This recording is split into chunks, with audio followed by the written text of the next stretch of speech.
ఆంజనేయులు గారు సీఎం గారు పెట్టినటువంటి హైబ్రిడ్ ప్రతిపాదనపై మీ ఒపీనియన్ ఏంటి?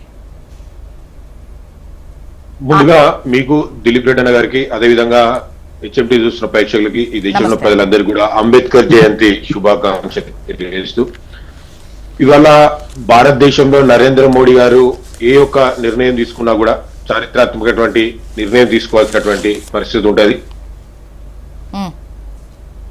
చారిత్రాత్మకమైనటువంటి నిర్ణయం ఉంటుంది. అది కూడా కేవలం ఒకరు ఇద్దరు కూర్చొని నిర్ణయించుకునేటువంటి పరిస్థితి కూడా మోడీ గారు ఎప్పుడు కూడా తీసుకురారు. విదేశాలలో సంబంధించినటువంటి అందరితోని మాట్లాడిన తర్వాత, అందరి యొక్క నిర్ణయాలు, అభిప్రాయాలు తీసుకున్న తర్వాత అన్ని రాజకీయ పార్టీలతో కూర్చొని మాట్లాడదామని చెప్పేసి కూడా అమిత్ షా గారు కూడా తెలియజేశారు. ఖర్గే గారిని కూడా ప్రత్యేకంగా రమ్మని చెప్పేసి పిలిచిన తర్వాత కూడా ఆ సమావేశానికి వాళ్ళు వెళ్ళలేదు. వెళ్లకుండా ఇవాళ బయట ఏదో ప్రజల మధ్యలో గందరగోళం పుట్టించాలన్నటువంటిది ఇవాళ కాంగ్రెస్ పార్టీ ఆడుతున్నటువంటి ఒక నాటకం ఇది. ఇవాళ దేశంలో ఏదైతే ఎక్కడికెందుకు మన తెలంగాణ రాష్ట్రంలో చూసుకున్నట్లయితే, మన తెలంగాణ రాష్ట్రంలో పరిపాలన అంతా బాగుండాలని చెప్పి చిన్న జిల్లాలు చేసుకున్నాం. అదేవిధంగా గ్రామ పంచాయతీలో కూడా జనాభా పెరిగిందని చెప్పేసి గ్రామ పంచాయతీలో కూడా మనం పెంచుకున్నటువంటి పరిస్థితి. ఈ చిన్న గ్రామ పంచాయతీలు చేసుకున్నప్పుడు ఏమైతుందంటే, చిన్న కింద ఉన్నటువంటి బడుగు బలహీన వర్గాల వరకు కూడా ఇలా నిధులు వెళ్ళి ఇలా ఫలాలు అందేటువంటి పరిస్థితి ఉంటాయి. ఇలా భారతదేశంలో కూడా దేశంలో అప్పుడున్నటువంటి జనాభా కంటే ఇప్పుడు చాలా జనాభా పెరిగిపోయింది. దేశంలో జనాభా పెరిగిన కారణంగా ఇవాళ అసెంబ్లీలలో లేకపోతే పార్లమెంట్లలో కూడా జనాభా విస్తృతంగా పెరిగింది. ఇలా లక్షల జనాభా ఉన్నప్పుడు కింది స్థాయి వరకు ఫలాలు అందలేనటువంటి పరిస్థితి. కాబట్టి కింది స్థాయి వరకు ఫలాలు అందాలన్నటువంటి ఉద్దేశంతో ఇలా నరేంద్ర మోడీ గారు, ఇలా కేంద్ర ప్రభుత్వము ఇలా ఈ బిల్లును తీసుకొచ్చి ఇలా అసెంబ్లీల స్థానాలను కావచ్చు, పార్లమెంట్ స్థానాలను పెంచాలన్నటువంటి నేను తీసుకొచ్చి, అయితే ఇవాళ కాంగ్రెస్ పార్టీ చేస్తున్నటువంటి మరొక మోసం ఏంటంటే, ఇవాళ ఈ నారీ శక్తి అనేటువంటి ఏదైతే ఈ బిల్లు ఉందో, ఈ బిల్లు రావడం కారణంగా మహిళలందరూ కూడా ఇప్పటికే త్రిపుల్ తలాక్ కారణంగా ముస్లిం మహిళలందరూ కూడా భారతీయ జనతా పార్టీ పైపు చూస్తా ఉన్నారు. ఇవాళ బీజేపీ అందుకే ఈసారి 3 సార్లు ఇప్పటి వరకు అధికారంలోకి వచ్చింది. కాబట్టి రేపు పొద్దున ఈ మహిళలకు ఎక్కడ ఉంటుంది అని చెప్పేసి, కానీ ఇదే కాంగ్రెస్ పార్టీ 54 సంవత్సరాలు ఈ దేశంలో అధికారంలో ఉన్నది. ఈ దేశంలో అధికారంలో ఉన్నప్పుడు కేవలం మహిళల గురించి ఒక్కరోజు కూడా ఆలోచించింది లేదు. ఇంకా నిన్న రేవంత్ రెడ్డి గారు మాట్లాడుతూ ఉన్నారు, మరి అవగాహన ఉందా లేక మాట్లాడుతున్నారా, ఎట్లా మాట్లాడుతున్నారో తెలియదు. ఈ దేశంలో రాష్ట్ర అధ్యక్షురాలుగా ఏ రాష్ట్రానికైనా ఇచ్చిండ్రు అని చెప్పేసి అంటారు. నిన్నటి మొన్నటి వరకు పక్కన ఉన్నటువంటి ఆంధ్రప్రదేశ్ కు రాష్ట్ర మహిళా అధ్యక్షురాలుగా పురంధేశ్వరి గారు ఉండే. అంతేకాదు ఇవాళ దేశంలో సుష్మా స్వరాజ్ గారు ఢిల్లీలో మహిళా ముఖ్యమంత్రి కావచ్చు. ఇవాళ ఈ దేశానికి ముఖ్యమైనటువంటి నాయకురాల్ని ఇవాళ రాష్ట్రపతిని ఇవాళ చేసినాం.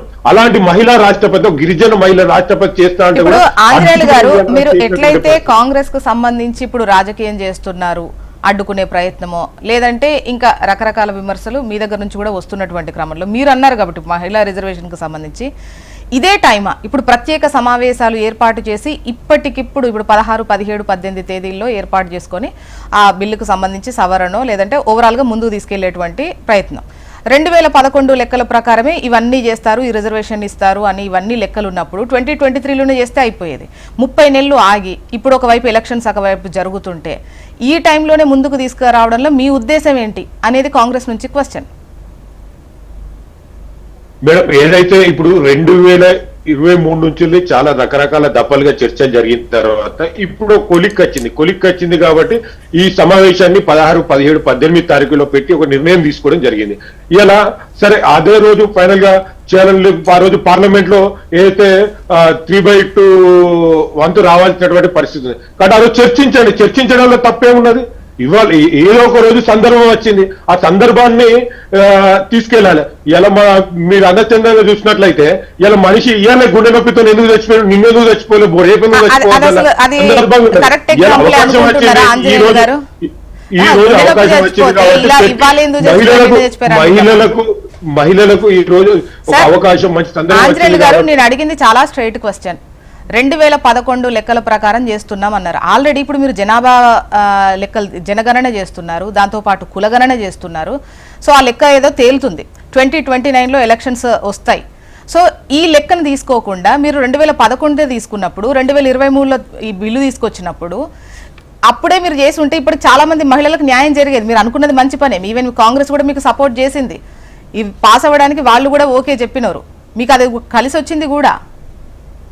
సో అది అడిగేది క్వశ్చన్. అయితే ఇప్పుడు కూడా వద్దనేది కాదు, ప్రత్యేక సమావేశాలు పెట్టి ఈ టైమే ఎందుకు? ఏప్రిల్ 29 తర్వాత కూడా దీనిపైన మాట్లాడదాము. ఎందుకంటే ఖచ్చితంగా ఇంపాక్ట్ ఉంటుంది. రాష్ట్రాలలో ఎన్నికలు జరిగేటప్పుడు ప్రభుత్వాలు తీసుకునేటువంటి నిర్ణయాలది ఇంపాక్టే ఉండదు, అసలు ఉంటది కదా. సో అది వాళ్ళు క్వశ్చన్ చేస్తున్నారు, ఈ ఎన్నికల కోసమే ఇప్పటికిప్పుడు ఇది చేస్తున్నారా, ఇంకా టైమే లేదా అని. ఏప్రిల్ 29కి సంబంధించి కూడా వాళ్ళు ఏదో రిక్వజిషన్ పెట్టినట్టున్నారు మీకు. అది నేను అడిగే క్వశ్చన్.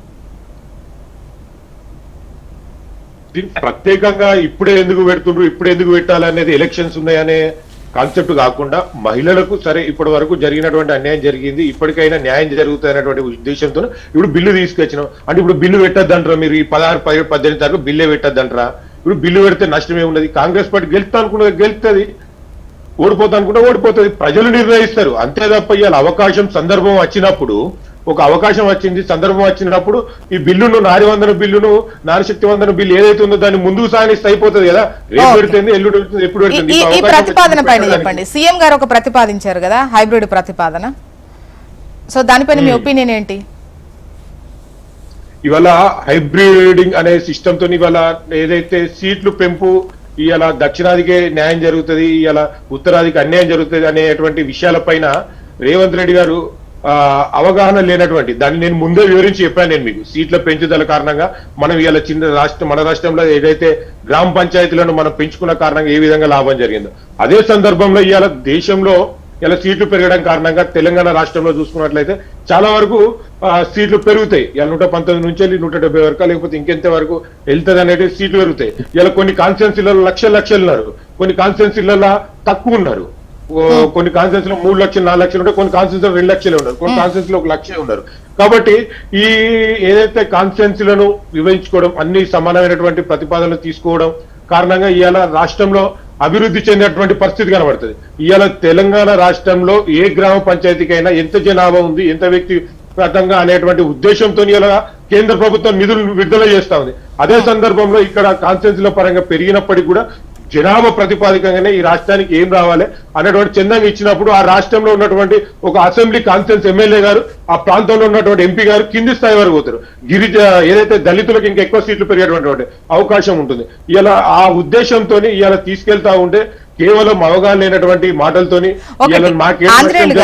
జనాభా ప్రాతిపదికన చేసిన లేదా అందరికీ 50%, అన్ని రాష్ట్రాలకు ఒకే విధంగా 50% అని పెంచినా కూడా దక్షిణాది రాష్ట్రాలకు మాత్రం కేంద్ర రాజకీయాల్లో కాస్త ప్రాధాన్యత తగ్గేటువంటి అవకాశం ఉంటుంది. పాలనా అంశాల్లో, కీలకమైనటువంటి అంశాల్లో వీళ్ళ ఇంపార్టెన్స్ అనే ఉండదు. వీళ్ళ నిర్ణయం చేసేటువంటి అధికారంలో దక్షిణాదికి సంబంధించి అంత ఇంపార్టెన్స్ ఉండదు. ఇది ఇట్లాగే కొనసాగితే అనే దానికి సంబంధించి మీ ఒపీనియన్ ఏంటి?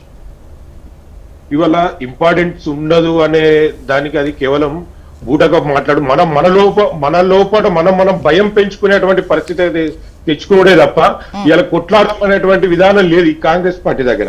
ఇవాళ తెలంగాణ రాష్ట్రం రావడం కోసం ఇవాళ మన రాష్ట్రం నుంచి పోరాడేటప్పటికీ భారతీయ జనతా పార్టీ ఇవాళ మద్దతు ఇచ్చి మన తెలంగాణ రాష్ట్రాన్ని తెచ్చుకున్నాం. ఇవాళ ఏ రాష్ట్రానికి ఏ విధమైనటువంటి అవసరం ఉంటది, ఏ రాష్ట్రంలో ఏ ప్రతిపాదకమైనటువంటి విధానాలే అని చెప్పేసి ఆలోచించిన తర్వాతనే ఆ రాష్ట్రానికి కావాల్సినటువంటి నిధులు ఇస్తారు. ఇవాళ కాంగ్రెస్ పార్టీ ఇక్కడ 8 మంది ఎంపీలు ఉన్నా కూడా, 8 మంది బీజేపీ ఎంపీలున్నా కూడా ఈ రాష్ట్రంలో అత్యధికంగా రోడ్ల నిర్మాణం కావచ్చు, రైల్వే కావచ్చు, ఇవాళ మరుదొడ్లు కావచ్చు, స్వచ్ఛ భారత్ కావచ్చు, ఇవాళ మెడికల్ కాలేజీలు కావచ్చు, ఎన్నో రకాల విధానాలకు ఇవాళ కేంద్ర ప్రభుత్వం తక్కువ ఉన్నారు కదా అని చెప్పి సపోర్ట్ చేయకుండా ఆగలే కదా. అన్ని రాష్ట్రాలతో సమానమైనటువంటి విధానం ద్వారా ఈ రాష్ట్రానికి ఎంత బడ్జెట్ కావాలి, జిఎస్టీ ద్వారా ఎంత వస్తుంది, మిగతా పథకాల ద్వారా ఎంత వస్తుంది, ఇవాళ ఎయిర్పోర్ట్ల అభివృద్ధి కావచ్చు, ఇవాళ కొత్త ఎయిర్పోర్ట్ల నిర్మాణం కావచ్చు, ఈ విధంగా ఏదైనా కూడా ఇవాళ పెరిగినప్పటికీ, సీట్లు పెరిగినప్పటికీ ఆ రాష్ట్రానికి ఏ ప్రయోజనానికి ఏ అవకాశం ఉందనేటువంటి నిర్ణయం ద్వారా ప్రభుత్వాలు నిర్ణయం తీసుకోవచ్చు.